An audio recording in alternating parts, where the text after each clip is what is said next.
Li Han is a janitor at a prestigious high school, and Lin Zifu is a handyman who also works there.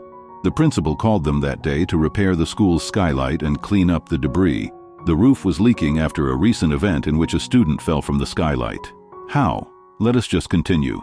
We will discover the truth later.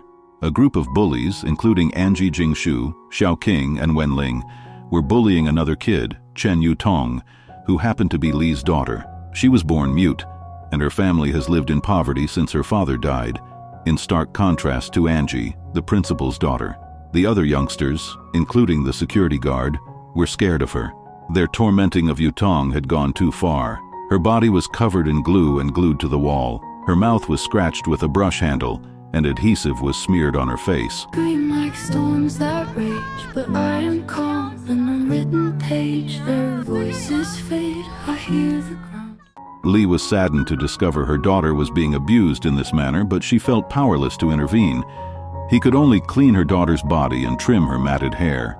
One day after school, it was late and raining heavily. Angie's 3 companions sought refuge in an empty building away from the crowds. Jingshu vanished unexpectedly as Xiao Qing and Ling were having fun talking. They then began looking for her and were surprised to see Jingshu lying in front of someone dressed in a black cloak. Both bolted out of fear. Ling dashed to the upper floor, but the strange figure caught up with her and abruptly smashed her head with a hammer. He then beat her repeatedly. She died. Xiao Qing attempted to flee the scene but was unable to escape the lunatic. Li went to her rooftop garden to grab some limes despite the heavy rain. She frequently brewed lime tea and sold it at the school canteen to supplement her daily necessities. The school workers appreciated the lime tea she made. That day, Angie's father chastised her since 3 of her pals had been declared missing. However, Angie stated that she did not know where her 3 pals were. The police arrived at the school that day to conduct an inquiry. Yong was examined by authorities after being identified as the final member of Angie's group by school kids.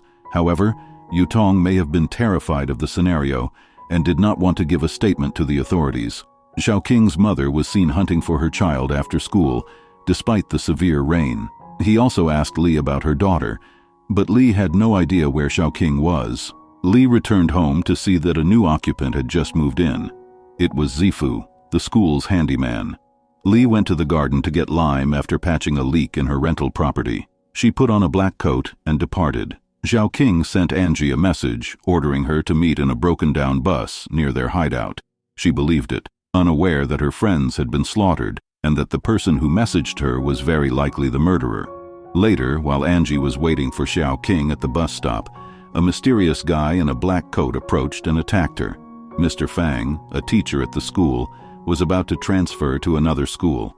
After packing his bags, Mr. Fang and Zifu boarded the school bus. Mr. Fang was shown to have assisted Zifu in obtaining a position at that particular institution.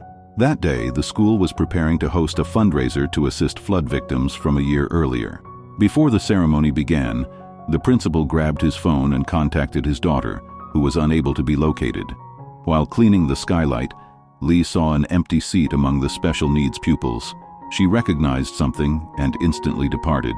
The principal was invited to speak on stage. When he opened the confetti above the stage, a body fell and hung over him. His daughter, Angie, was found dead. The students scattered and rushed everywhere. Among the crowd, Li was seen searching for Yutong. She went to class, but no one was present. She went home to check, but Yutong was not there either. She then remembered seeing someone wearing a black cloak and a mask in her garden 2 days ago while picking limes. Following the event, police questioned the principal. The principal stated that for a few days, some students and teachers had seen someone in a black coat enter the school premises and record the incident. Following that, he suggested Zifu. Zifu used to have a daughter who attended that school, but she perished in an event. Since his daughter's death, Zifu has had this weird expression on his face whenever he sees a girl his daughter's age. The principal proposed that the police investigate Zifu. Back to Li, she was still seeking for her daughter at the apartment when she noticed a watch buckle in front of Zifu's apartment. She then noticed scratches on the window of the residence and discovered a watch nearby. She feared her daughter was being held in Zifu's apartment. She then attempted to get in through the window. She nearly fell, and her hand had to rest on a nail. Fortunately, she was able to crawl into the room. She discovered a bit of rope on the floor. Suddenly, Zifu entered his room and changed his clothing. She held her breath under the bed while Zifu changed. Suddenly, a key fell on the floor in front of her. Zifu squatted to collect the keys, but then the doorbell rang, and it was the landlord. She begged Zifu to take her to a charitable foundation. Lee would have been caught sneaking if he was even a second late. Lee exited the room and discovered that the cops were looking for her. She reported that her daughter was missing. They then studied the CCTV tape and discovered that Zifu had thrown a large black plastic bag into the trash before departing. She sensed something unusual about the bag and dashed to investigate. Sure enough, Yutong's footwear was located inside. In the midst of the chaos, she noticed the man in a black coat and rushed, along with the cops, to pursue him. The unknown individual turned out to be Wu Wang, the police chief's son. He was identified as the man the principal had previously mentioned to the police. He was also the one that showed up to Lee's garden. They discovered several indecent videos of female students and professors on his webcam. He did because he had a mental illness and was frequently subjected to physical assault by his father. Apparently, his parents had used physical violence to chastise him all along. Fortunately, they discovered something positive in the records. He had covertly recorded Zifu pulling Yutong into his flat. Wang then said that he did this to protect other children from physical violence. Wang's camera also revealed something else. Lee was later found to have battered and abused Yutong. Lee stated that she meant to protect her daughter. Following the questioning, the principal was summoned to the police station. Lee noticed that the principal was holding the key that Zifu had dropped when she penetrated his apartment. Lee inquired about it with the principal. The principal stated that the key was the key to the school's art room, which was no longer in use due to a lack of funds for renovations. After learning of this, Lee fled the police station in a police car and drove to the art room, which was located a distance from the school building. When she arrived, she noticed a dog eating something from a black plastic bag in the yard, and she was shocked to see what was inside the bag. It was Angie's friend's severed head. Zifu arrived with the landlady he had tied inside the car. He then opened the door and glanced up to the sky. This is where the truth was exposed. Zifu's daughter, Hu Jun, was Yutong's buddy. On Hu Jun's birthday, Angie and her friends forced her to wear a thorny crown. Her head bled. Not only that, but they cut her hair, placed it in a bottle of water, and made her drink it. They did it all while being recorded. Yutong attempted to aid Hu Jun with scissors, but Lee intervened and stopped her. There was CCTV in the location, so Lee advised Yutong to let it happen, because even if they stopped Angie, the principal would not let them off easily. That was why Lee slapped Yutong when they got home later that day. She didn't want to deal with the principal's daughter since she could lose her job. After Yong and Lee left, Hu Jun went to stand on the skylight, but it cracked, causing him to fall. Angie and her companions panicked and accidentally dropped the phone they were using to capture their activities for Hu Jun. Zifu later discovered the phone in Hu Jun's locker. That's how Zifu communicated with Angie. He was unquestionably the murderer of Angie's 3 friends. He murdered all 4 of them in Thor's style and returned to the art room. Zifu walked inside with a hammer and found Mr. Fang tied up. He took Mr. Fang there the day he was transferred to a different school. The motive for his kidnapping was once again tied to Hu Jun's death. Mr. Fang was the first to reach Hu Jun after she fell from the skylight, and he observed Angie and her 3 pals on the skylight. The principal noticed and instructed Mr. Fang to keep his mouth shut. They said that the CCTV was broken that day and informed Zifu that the incident was Hu Jun attempting to take her life. Following Hu Jun's death, another piece of crooked information was discovered. The principal bribed the police chief to conceal the fact that his daughter and her pals were behind it. It's no surprise that the school suffered so much damage that could not be repaired, all to conceal her daughter's crime. When Zifu lashed out emotionally at Mr. Fang for what he had done, Lee, who had been lurking in the chamber, suddenly arrived and attacked Zifu in the back with a wooden block, but she was weakened and quickly defeated. Before she fainted, Zifu informed her that he was not behind her. Daughter is missing. After knocking Lee out, Zifu drove Mr. Fang to his car, where he discovered that the landlady had been liberated from her bonds. She was lurking below the stairs.